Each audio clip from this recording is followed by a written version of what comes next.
WP constable exam তোমরা যারা যারা দিয়েছো 30 তারিখে, মানে অর্থাৎ নভেম্বর মাসে 30 তারিখে দিয়েছো, তোমাদের জন্য স্পেশাল একটা নোটিশ তোমরা দেখো, পাশে তোমাদের স্ক্রিনে দিয়ে রাখছি নোটিশটা। নোটিশের মধ্যে কি বলে দেওয়া আছে, তোমরা যারা যারা ওবিসি, এসসি, এসটি, ওবিসি যাই ক্যাটাগরি থাকো না কেন, যে সমস্ত ক্যাটাগরি রয়েছে এখানে জেনারেল থেকে শুরু করে সমস্ত, তোমরা প্রত্যেকে আজকে ভিডিওটা ভালো করে দেখে নাও। তোমরা যারা যারা এই সমস্ত সমস্যার মধ্যে ভুগছিলে, মানে অনেকে তোমার প্রচুর সংখ্যক ভাই বোন তোমরা কমেন্ট করেছিলে আমি ওবিসি এ ছিলাম, বি হয়ে গেছি, বি ছিলাম, এ হয়ে গেছি, তার জন্য স্পেশালি পিআরবি কিন্তু আর তোমাদের জন্য এডিট উইন্ডো করেছে। মানে তোমাদের যাদের যাদের এই সমস্যাগুলো দেখো পড়লেই বুঝতে পারো। দেখো, পশ্চিমবঙ্গ পুলিশ নিয়োগ বোর্ড আরক্ষা ভবন থেকে পিআরবি কিন্তু এখানে তোমাদের জন্য একটা নোটিশ জারি করেছে। সেটা কি বলেছে দেখো, সমস্ত কিছু রয়েছে দেখো, তোমাদের ইংলিশে এখানে লেখা রয়েছে, আমি বাংলা করে বলে দিচ্ছি।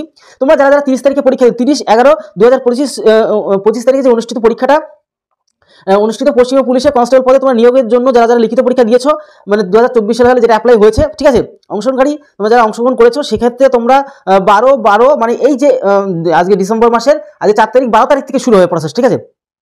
তোমাদের ফাইনাল রেজাল্ট জানা, মানে কাট আপ কত আসছে না, রানে কারা ডাক পাবে, মানে পিএমটি পিইটি কারা কারা চান্স পাবে, তাদের জন্য স্পেশালি তোমরা 12 তারিখের থেকে 18 তারিখ, 12, 13, 14, 15, 16, 17, 18, মানে কত দিন, 7 দিন তোমরা সময় পাচ্ছ। 12 তারিখের থেকে 18 তারিখ পর্যন্ত তোমরা এই, মানে এক কথা 1 সপ্তাহ তোমাদের সময় দিয়েছে। এই 1 সপ্তাহের মধ্যে তোমাদের কি কি করতে হবে, পশ্চিমবঙ্গ পুলিশ বোর্ড নিয়োগ তোমাদের কি করছে, ওয়েবসাইট দিয়েছে, ঠিক আছে। এই ওয়েবসাইটে তোমরা ঢুকবে, দুটো ওয়েবসাইট দেওয়া রয়েছে, পশ্চিমবঙ্গ পুলিশের ওয়েবসাইট এবং তোমাদের নিয়োগের ওয়েবসাইট দেওয়া আছে। এই লিঙ্কে ঢুকে তোমরা আবেদন করবে, তোমাদের যে বিভাগ, তোমাদের কি ক্যাটাগরি সেটা আপডেট করে দেবে, ঠিক আছে। এবং অবশ্যই যে সকল প্রার্থী ইতিমধ্যেই তোমরা যারা যারা হয়তো অনেকে অফলাইনে গিয়ে সেই পিআরবিতে গিয়ে কিছু জমা দিয়ে এসছো কাগজপত্র, যে আমি ওবিসি এ ছিলাম, এ বি হয়ে গেছি, বি ছিলাম, এ হয়ে গেছি, যাই সমস্যা হোক না কেন, নামের বানান ভুল থেকে সমস্ত কিছু তোমরা যারা যারা ভুল করেছো, তোমরা ইতিমধ্যে 1 সপ্তাহ সময় তোমাদের লাস্ট সুযোগ দিল, তোমরা যাদের যাদের সমস্যা ঠিক করে ফেলো, ইমিডিয়েট গিয়ে চেক করে ফেলো, ঠিক আছে।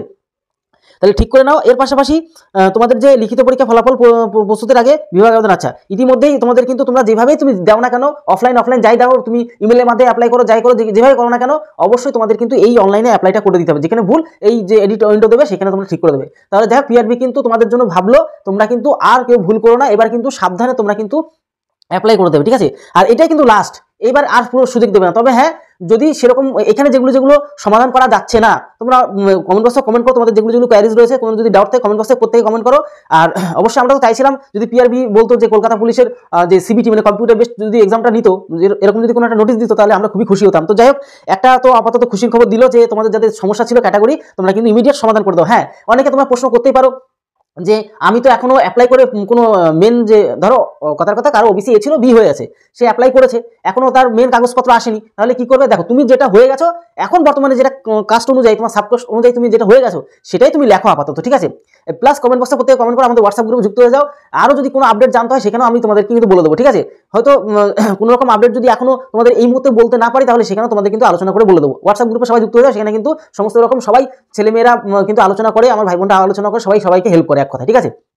তো সেখানে তোমরা প্রত্যেকে যুক্ত হয়ে যাও। তাহলে এই আপডেটটা দেওয়ার ছিল, তোমাদেরকে দিয়ে দিলাম। আর পরবর্তীকালে এরকম ধরনের আপডেট পেতে এবং তার পাশাপাশি কলকাতা পুলিশের ফ্রি মক টেস্ট যদি পেতে চাও, তাহলে আমাদের হোয়াটসঅ্যাপ গ্রুপে অবশ্যই যুক্ত হয়ে যাও।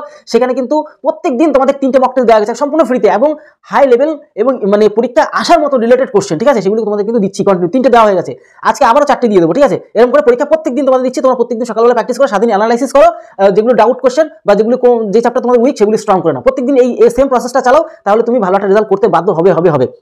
তো যাই হোক, পরবর্তীতে যদি কোনো আপডেট আসার সম্ভাবনা রয়েছে, অবশ্যই আমাদের এই চ্যানেল থেকে জানতে পারবে। যদি নতুন হয়ে থাকো, সাবস্ক্রাইব করে বেল আইকনটি প্রেস করে এমন ধরনের হেল্পফুল ভিডিও পাওয়ার জন্য। তাহলে ভিডিওটি সময় পরিবারের সাথে ভালো থেকো, সুস্থ থেকো। জয় হিন্দ, জয় ভারত।